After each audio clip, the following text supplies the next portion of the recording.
పైవాడు పులి స్టాప్ పెడితే ఈ లోకాన్ని వీడి వెళ్ళిపోతాం, మట్టిలో కలిసిపోతాం. చావు పుట్టుకల మధ్య ఉన్న జీవిత మర్మాన్ని గ్రహించి సృష్టిలోనే అత్యుత్తమ సృష్టిగా పరిగణించబడేటటువంటి మనిషి తన జీవిత మర్మాన్ని కనుక గ్రహిస్తే తాను కూడా ఈ ప్రపంచంలో సుఖంగా సంతోషంగా ఉంటాడు, తన చుట్టూ ఉన్నటువంటి సమాజాన్ని కూడా సుఖంగా సంతోషంగా ఉంచుతాడు. అందుకోసం దైవం మనిషి మనస్తత్వాన్ని ఎరిగి మనిషి ఎలా నడుచుకోవాలో తెలియజేసేటటువంటి దైవ గ్రంథాన్ని అవతరింపచేశాడు. అవి వేదాలు కావచ్చు, బైబుల్ కావచ్చు, పురాణం కావచ్చు, గీత కావచ్చు, ఏదైనా దాన్ని అర్థం చేసుకున్నటువంటి మనిషిని అర్థం చేసుకోవాలి. ప్రవక్తగా చెప్పారు, ఈ 6 అడుగుల మనిషిలో ఒక గుప్పెడు మాంసపు ముద్ద ఉంటుంది. అది గనక సాటిస్ఫై అయితే, అది గనక మంచిగా ఉంటే మీ జీవితం సాఫీగా ఉంటుంది. దురదృష్టం ఏంటంటే అది గొంతెమ్మ కోరికలైనక మనం పరుగులు పెడితే మన జీవితం కూడా సుఖమేం కాదు, మన చుట్టూ ఉన్న వాళ్ళ సొంత జీవితం కూడా సుఖమేం కాదు.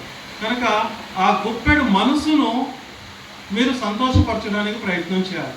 ఈ శరీరాన్ని పోషించడానికి రకరకాల ఆహార పదార్థాలు తింటాం, బిర్యానీలు తింటాం, బగారాలు తింటాం, చికెన్లు, మటన్లు, ఇంకేదేదో తింటాం. ఈ శరీరాన్ని పోషిస్తున్నాం, కానీ ఈ మనసుకు కావాల్సినటువంటి ఆత్మ సంతృప్తి ఉంది చూశారు, దాన్ని మనం ఇవ్వలేకపోతున్నాం.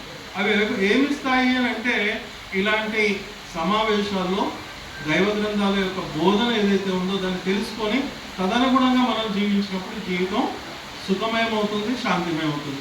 అందరికీ తెలిసిన సత్యం ఇందాక చెప్పారు కదా, ఒక నిత్య సత్యం ఏంటంటే నేను చచ్చిపోతా.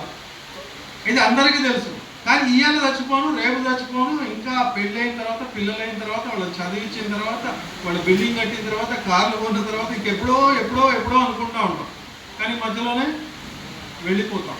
వెళ్ళిపోయే లోపల మన జీవితాన్ని సార్థకం చేసుకోవాలి. దానికోసం ఏంటి అని అంటే సృష్టికర్త అయిన దేవుడు ఒకడే. హిందూ అయినా, ముస్లిం అయినా, క్రైస్తవుడైనా, అమెరికా వాడైనా, ఆఫ్రికా వాడైనా అదే 9 నెలలు అమ్మగర్భంలో ఉన్నాడు. విర్రవేయడానికి ఏమీ లేదు. నేను అందంగా ఉన్నాను, లావుగా ఉన్నాను, బలంగా ఉన్నాను, నాకు పెద్ద హోదా ఉంది అని విర్రవేయకు. ఎందుకు అంటే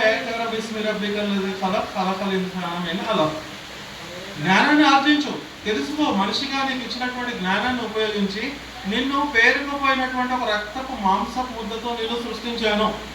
ఇక్కడ ఇచ్చేయడానికి ఏం లేదు. నువ్వు ఒక పేరుకుపోయిన రక్తపు మాంసపు ముద్ద, దాన్ని అసహించుకునే రక్తపు మాంసపు ముద్ద, నెలవారి అమ్మ గర్భంలో నుంచి వెళ్ళిపోయే రక్తాన్ని మాంసపు ముద్దగా చేసి ఇంత అద్భుతమైనటువంటి శరీరాన్ని ఇచ్చి, అన్లిమిటెడ్ టాక్ టైం నాలుగనిచ్చి, అనంతమైన ఆలోచనలు కలిగేటటువంటి మేధస్సునిచ్చి, అవన్నీ ఇచ్చింది నువ్వు ప్రపంచంలో హాయిగా జీవించు, నీ పక్కన ఉన్న వాడిని కూడా హాయిగా జీవించు.